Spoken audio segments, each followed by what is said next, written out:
नमस्कार दोस्तों, आप सभी का स्वागत है मेरे YouTube चैनल पर। आज हम पढ़ेंगे कक्षा 12 के भौतिक विज्ञान के प्रथम अध्याय इलेक्ट्रिक फील्ड विद्युत क्षेत्र का पाठ 4। अगर आपको ये वीडियो पसंद आए तो लाइक कीजिए, कमेंट कीजिए और वीडियो को ज़्यादा से ज़्यादा शेयर कीजिए और हाँ, चैनल को सब्सक्राइब करना ना भूलें।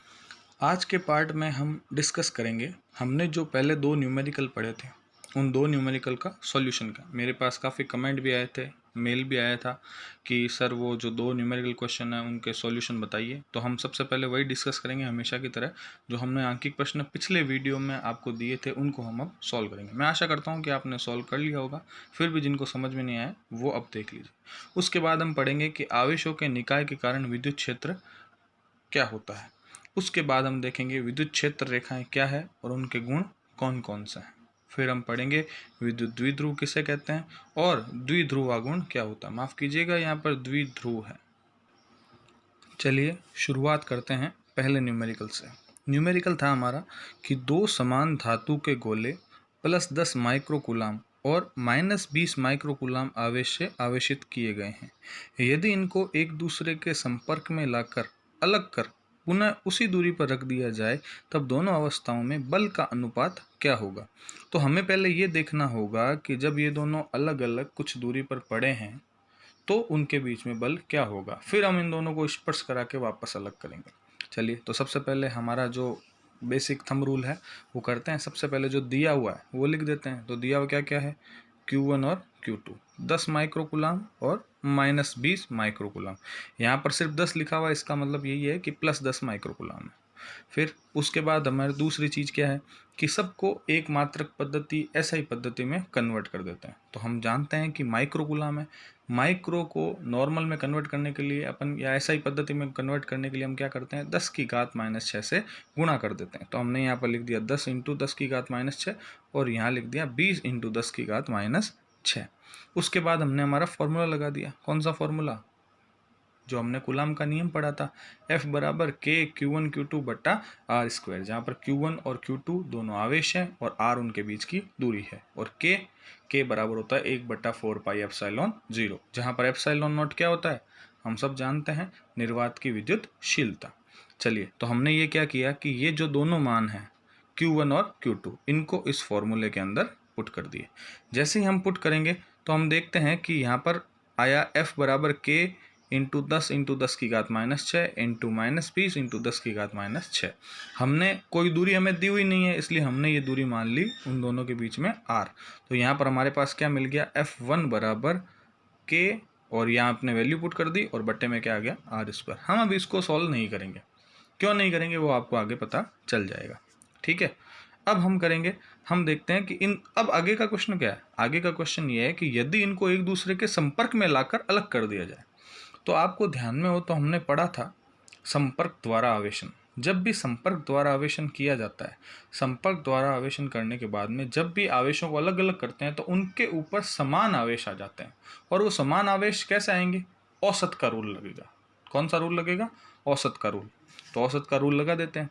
दो हमारे पास आवेश कौन कौन से हैं, +10 माइक्रोकुलाम और -20 माइक्रोकुलाम।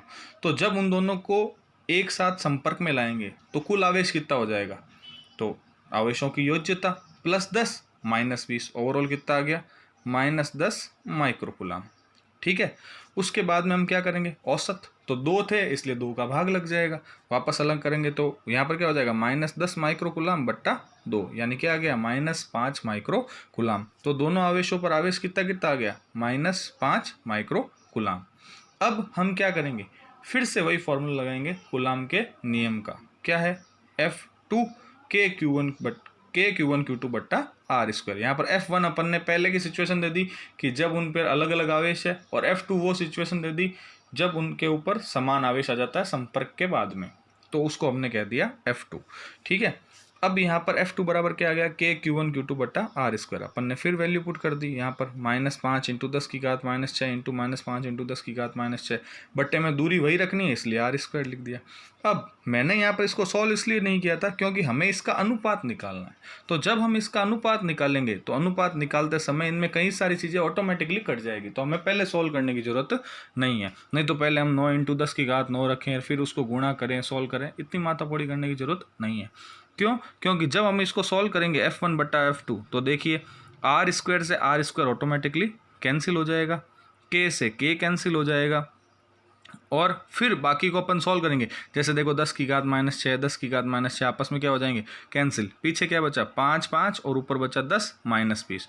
तो जब हम इसको सॉल्व करेंगे तो ये वाला 5 इससे कट के कितना आ जाएगा 2, ये वाला 5 इससे कट के कितना आ जाएगा 4, तो 4 दूने कितने हो गए 8 और ये माइनस माइनस क्या हो जाएगा, एक माइनस से कट के क्या हो जाएगा कैंसिल और एक माइनस यहाँ पर आ जाएगा। तो हमारे पास आंसर क्या मिल जाएगा F1 बट्टा F2 बराबर -8/1, यानी अनुपात कितना हो जाएगा 8:1 का और माइनस का चिन्ह हमारे पास रहेगा ही। आशा करता हूँ आपको ये क्वेश्चन अच्छे से समझ में आया होगा। चलिए बढ़ते हैं हमारे अगले प्रश्न की तरफ। अगला प्रश्न ये है, ए भुजा वाले समबाहु त्रिभुज के किन्हीं दो सिरों पर समान आवेश क्यों रखा गया है? तो त्रिभुज के तीसरे शीर्ष पर विद्युत क्षेत्र का परिमाण ज्ञात कीजिए। तो सबसे पहले तो हमें यह समझना होगा कि समबाहु त्रिभुज किसे कहते हैं। समबाहु त्रिभुज ऐसा त्रिभुज होता है जिसके तीनों भुजाएं बराबर होती है, जो कि हमें यहाँ पर कितनी दे रखी है ए, और तीनों अंतः कोण भी आपस में क्या होते हैं बराबर होते हैं। तो क्योंकि त्रिभुज के तीनों अंतः कोणों का योग 180 डिग्री होता है, इसलिए प्रत्येक कोण का मान यहाँ पर क्या हो जाएगा 60 डिग्री 60 डिग्री और 60 डिग्री। ठीक है, हमने यहाँ पर ये चित्र बना लिया, आपके सामने चित्र पड़ा है। ठीक है, सबसे पहले हम ये देखते हैं कि बिंदु सी पर हमें विद्युत क्षेत्र का परिमाण ज्ञात करना है। तो बिंदु सी पर ए और बी के कारण अलग अलग विद्युत क्षेत्र क्या होंगे, फिर हम परिणामी विद्युत क्षेत्र ज्ञात करेंगे। तो हमने मान लिया कि ए के कारण बिंदु सी पर जो विद्युत क्षेत्र है वो कौन सा है E1, जो देखो इस तरह से इस दिशा में बनाया हुआ है। ठीक है, और बी के कारण बिंदु सी पर विद्युत क्षेत्र उसी दिशा में होगा, तो हमने मान लिया ये कितना है E2, ये E1 हो गया और ये क्या हो गया E2 हो गया। ठीक है, अब E1 और E2 के मान हमें ज्ञात होने चाहिए। तो E1 और E2 के मान हम कैसे ज्ञात करेंगे, हमें फॉर्मूला पढ़ा है E बराबर क्या होता है KQ बट्टा आर स्क्वायर, जहाँ पर वो एक तो होता है आवेश जिस आवेश के कारण विद्युत क्षेत्र है और A उन दोनों बिंदुओं के बीच की दूरी, यानी एक तो वो बिंदु जहाँ पर आवेश पड़ा है और दूसरा वो बिंदु जहाँ पर हमें विद्युत क्षेत्र ज्ञात करना है। तो हमें पता है कि ये दूरी कितनी है A है। ठीक है, और ये भी दूरी क्या है A है। तो E1 जब हम ज्ञात करेंगे तो आवेश क्या है Q, तो E1 का मान कितना हो गया हमारे पास KQ बट्टा A स्क्वायर। इसी तरह से E2 का मान भी क्या हो गया KQ बट्टा A स्क्वायर। एक की दिशा है इस साइड में और एक की दिशा है इस साइड में। आई बात समझ में? चलिए आगे बढ़ते हैं। अब हमें देखना ये है कि परिणामी विद्युत क्षेत्र क्या होगा। तो आपको ध्यान में हो तो हमने 11th क्लास में जब सदिश चैप्टर पढ़ा था तो उसमें हमारे पास आया था कि जब आपको दो सदिश दिए हुए हैं तो उनके परिणामी सदिश का फॉर्मूला क्या होता है। तो अब देखिए ये P दिया था, ये Q दिया था, ये P था, ये Q था और ये विपरीत दिशा में R इसके परिणामी सदिश को व्यक्त कर रहा था। तो उस टाइम हमने ये पढ़ा था P सदिश प्लस Q सदिश बराबर क्या हो जाएगा R सदिश, और R सदिश का जो परिमाण होगा वो परिमाण हमने कैसे निकाला था, हमने उसके लिए फॉर्मूला पढ़ा था कि R बराबर under root of P square plus Q square plus 2PQ cos theta, जहाँ पर थीटा क्या है P और Q के बीच का कोण है। तो सेम टू सेम यहाँ पर दो कंडीशन है कि एक सदिश है E1 और दूसरा सदिश है E2, और उनका हमें क्या निकालना है परिणामी सदिश ज्ञात करना है। तो हम इसका परिणामी सदिश ज्ञात करेंगे। तो परिणामी सदिश कहीं ना कहीं इनके बीच में होगा, ये E सदिश जो दिया हुआ है, तो उसका फॉर्मूला क्या बन जाएगा P R की जगह E आ जाएगा, P की जगह E1 आ जाएगा और Q की जगह E2 आ जाएगा, और हमारा फॉर्मूला ये बन जाएगा E बराबर under root of E1 square plus E2 square plus 2E1 E2 cos theta. अब यहाँ पर थीटा का मान क्या होगा, तो देखिए ये कोण ये कोण 60 डिग्री, ये कोण 60 डिग्री और ये भी कोण क्या है 60 डिग्री। और इधर E1 और E2 के बीच का कोण भी क्या हो जाएगा 60 डिग्री। क्यों? क्योंकि ये दोनों कोण कौन सा कोण है शीर्षाभिमुख कोण, जो आपस में क्या होते हैं बराबर होते हैं। इस वजह से हमने यहाँ पर 2E1 E2 क्या लिख दिया cos 60। अब बस कुछ नहीं करना, हमें यहाँ पर वैल्यू पुट करनी है। वैल्यू पुट करेंगे तो यहाँ पर क्या हो जाएगा under of KQ upon A square का whole square, KQ upon A square का whole square plus 2KQR square KQR square into 1/2। इनको जब अपन सॉल्व करेंगे तो देखो यहाँ पर एक KQ अपॉन A स्क्वायर का स्क्वायर, यहाँ पर भी एक KQ अपॉन A स्क्वायर का स्क्वायर, यहाँ पर भी क्या हो गया KQ अपॉन A स्क्वायर का स्क्वायर। तो यहाँ पर हमारे पास फॉर्मूला क्या बन गया E बराबर अंडर रूट, ये दोनों जुड़ गए 2KQ बट्टा A स्क्वायर का होल स्क्वायर और प्लस ये जो बचा हुआ है। तो यहाँ पर ये जो KQ ये 1/2 है और ये 2 और 2 क्या हो गया आपस में कैंसिल हो गया। तो यहाँ पर ये कितना बच गया पीछे KQ बट्टा A स्क्वायर का होल स्क्वायर। तो ये कितने हो गए कुल 3 KQ अपॉन A स्क्वायर। तो E बराबर अपने पास क्या आ गया under root of 3 KQ upon A square का होल स्क्वायर। ये होल स्क्वायर और ये अंडर रूट आपस में क्या हो गया कैंसिल। तो अब अपने पास क्या बच गया अंडर रूट 3 KQ बट्टा A स्क्वायर। ये हमारे पास आंसर आ गया। मैं आशा करता हूँ कि आपको दोनों न्यूमेरिकल अच्छे से समझ में आए। आगे बढ़ते हैं हमारे टॉपिक की तरफ, आवेशों के निकाय के कारण विद्युत क्षेत्र। तो सबसे पहले तो मैं ये बता दूं कि जिस पैटर्न से हमने आवेशों के निकाय के कारण विद्युत बल ज्ञात किया था, उसी पैटर्न पर और उसी सिद्धांत पर हम क्या ज्ञात करेंगे आवेशों के निकाय के कारण विद्युत क्षेत्र। तो हम जानते हैं कि जब हमने निकाय के कारण बल ज्ञात किया था तो हमने अध्यारोपण के सिद्धांत का इस्तेमाल किया था, तो हम उसी तरह से अध्यारोपण के सिद्धांत का इस्तेमाल भी इसी में करेंगे। ठीक है, तो यहाँ पे देखो सबसे पहले मैंने लिखा है कि इसके लिए हम अध्यारोपण के सिद्धांत का ही उपयोग करते हैं। और इसके अनुसार क्या होता है बहुल आवेशों के किसी निकाय में किसी बिंदु पर निकाय के कारण विद्युत क्षेत्र की तीव्रता का मान उस बिंदु पर प्रत्येक बिंदु के आवेश के कारण तीव्रता के सदिश योग के क्या होता है बराबर होता है। अर्थात कि यदि मान लिया कि कोई निकाय है जिसमें n आवेश हैं Q1 Q2 dash dash dash Q1 और उसके कारण किसी पर्टिकुलर बिंदु P पर विद्युत क्षेत्र की तीव्रताएं इन अलग अलग आवेशों के कारण E1 E2 E3 dash dash dash En है, तो बिंदु P पर निकाय के कारण जो कुल विद्युत क्षेत्र की तीव्रता होगी वो कितनी होगी E बराबर E1 सदिश प्लस E2 सदिश प्लस E3 सदिश plus dash dash dash En सदिश, जो फॉर्मूला आपके सामने लिखा हुआ है। तो हमारा काम क्या होगा कि हमें सबसे पहले ये जो पर्टिकुलर आवेश हैं Q1 Q2 इनके कारण जो विद्युत क्षेत्र की तीव्रताएं बिंदु P पर आएगी वो हमें ज्ञात करनी है, यानी E1 E2 इन सब का मान हमें ज्ञात करना पड़ेगा।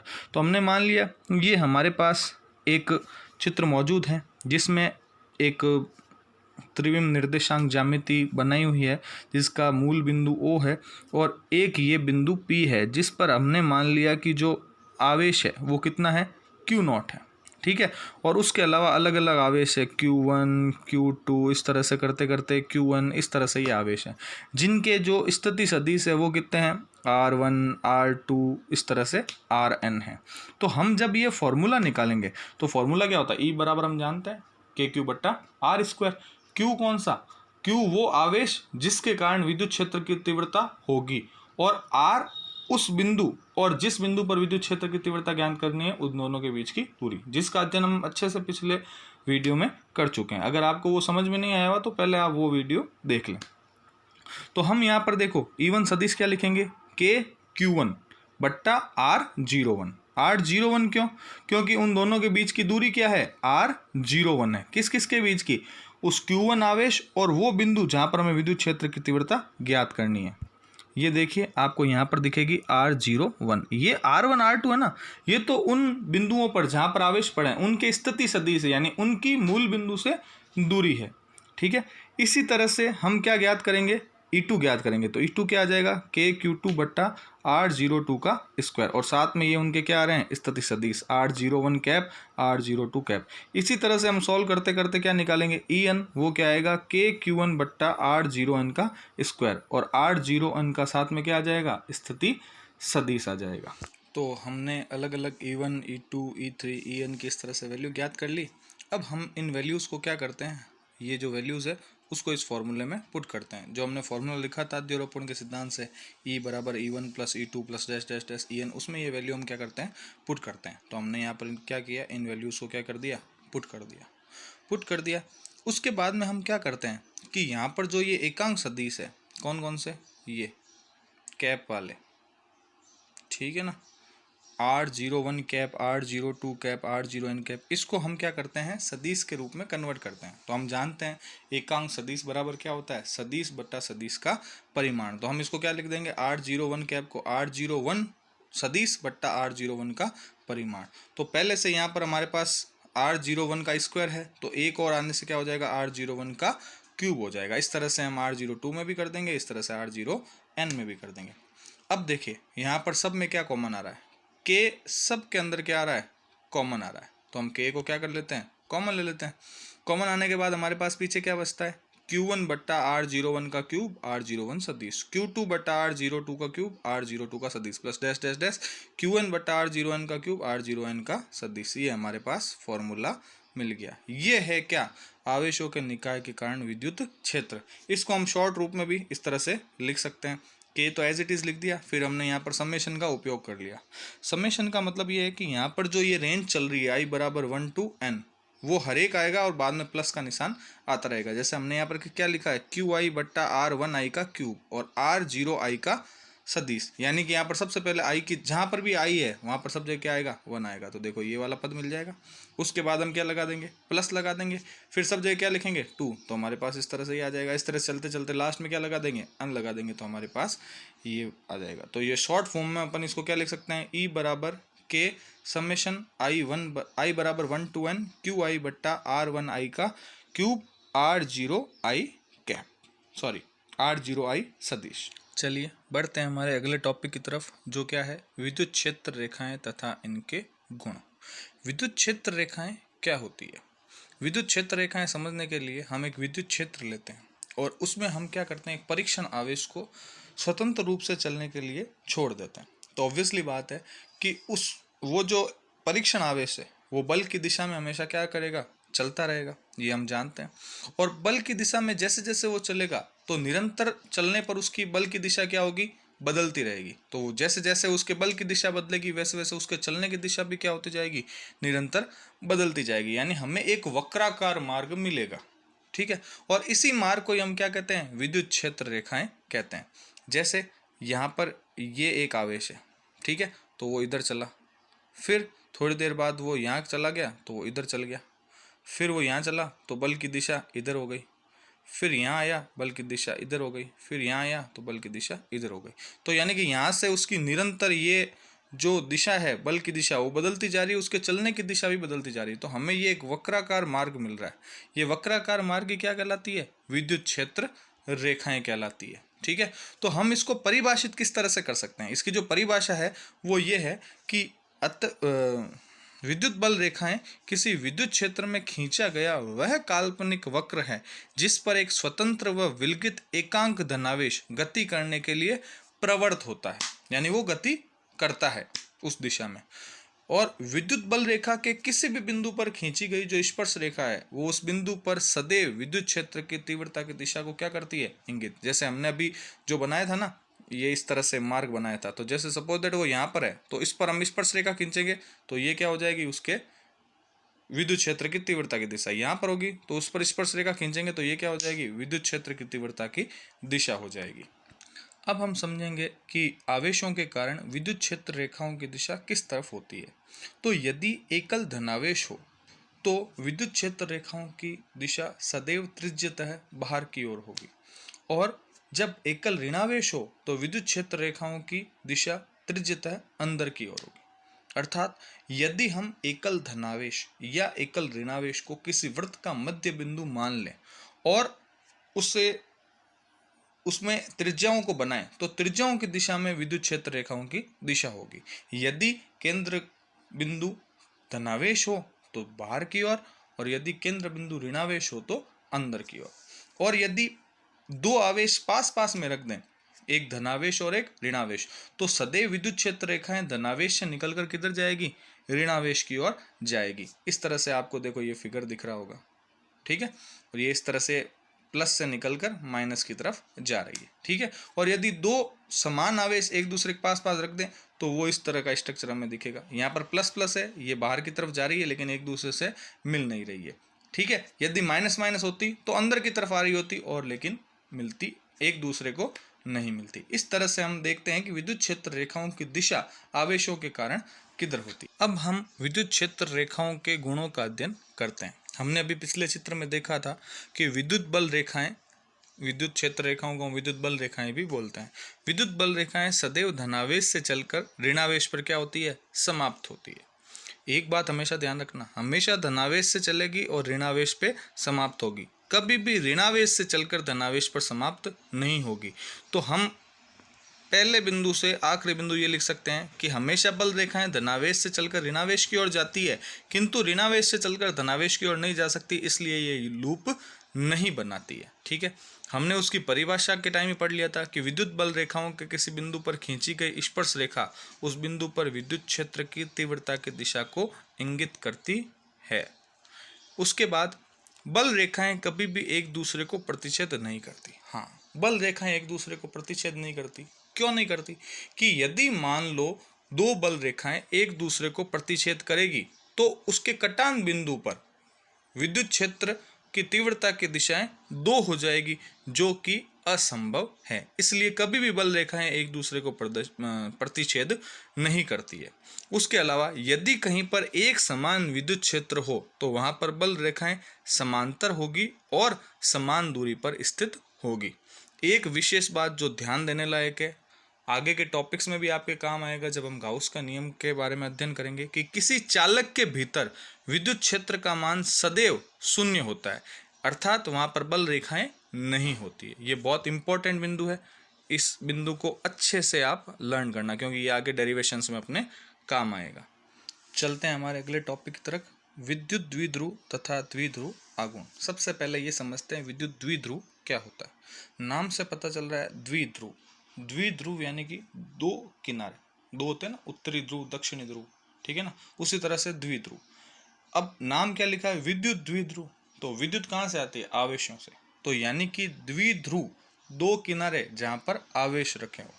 शर्त क्या होती है कि दोनों का परिमाण क्या होना चाहिए, समान होना चाहिए, और प्रकृति क्या होनी चाहिए, विपरीत होनी चाहिए। यानी कि एक प्लस होना चाहिए और एक क्या होना चाहिए, माइनस होना चाहिए।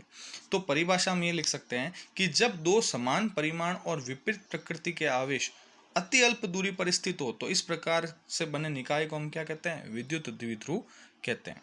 विद्युत द्विध्रुव में दोनों आवेशों के मध्य बिंदु को, यानी जो बीच का बिंदु होगा, देखो यहाँ पर ये चित्र बनाओ विद्युत द्विध्रुव का, दिख रहा है आपको, यहाँ पर ये प्लस आवेश है और ये क्या है, माइनस आवेश है। एक प्लस क्यू है और एक माइनस क्यू है।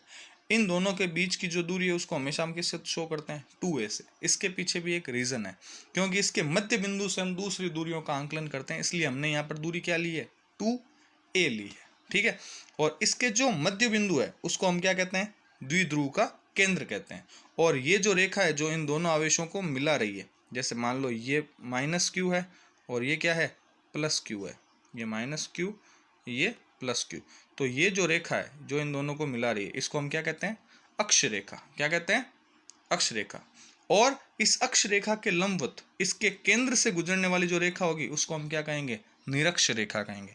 हमारे अगले जो टॉपिक है वो इसी पर आधारित है, इसलिए हमें अच्छे समझना है कि अक्ष रेखा क्या होती है और निरक्ष रेखा क्या होती है। एक बार फिर से समझ लीजिए कि यदि दो समान परिमाण और विपरीत प्रकृति के आवेश कुछ दूरी पर रखे गए हो, वो दूरी हम किससे शो करते हैं, हमेशा 2a से, तो यह निकाय क्या कहलाता है, विद्युत द्विध्रुव कहलाता है। इन दोनों आवेशों को मिलाने वाली जो रेखा है वो रेखा क्या कहलाती है, अक्ष रेखा कहलाती है।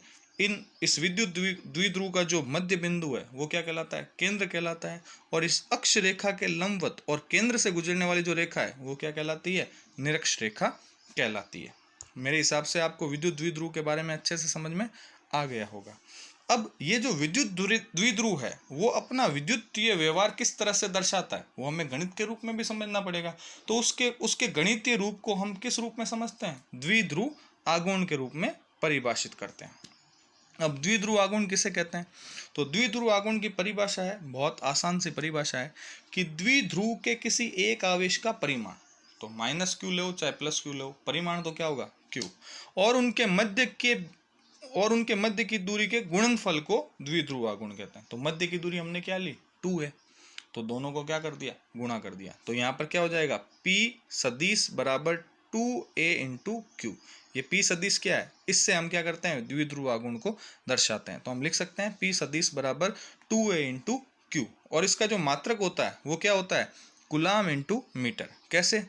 यहाँ पर आवेश का मात्रक कूलाम और ये दूरी का मात्रक मीटर। इसकी दिशा हमेशा कहाँ से कहाँ की तरफ होती है? हमेशा ऋणावेश से कहाँ होती है?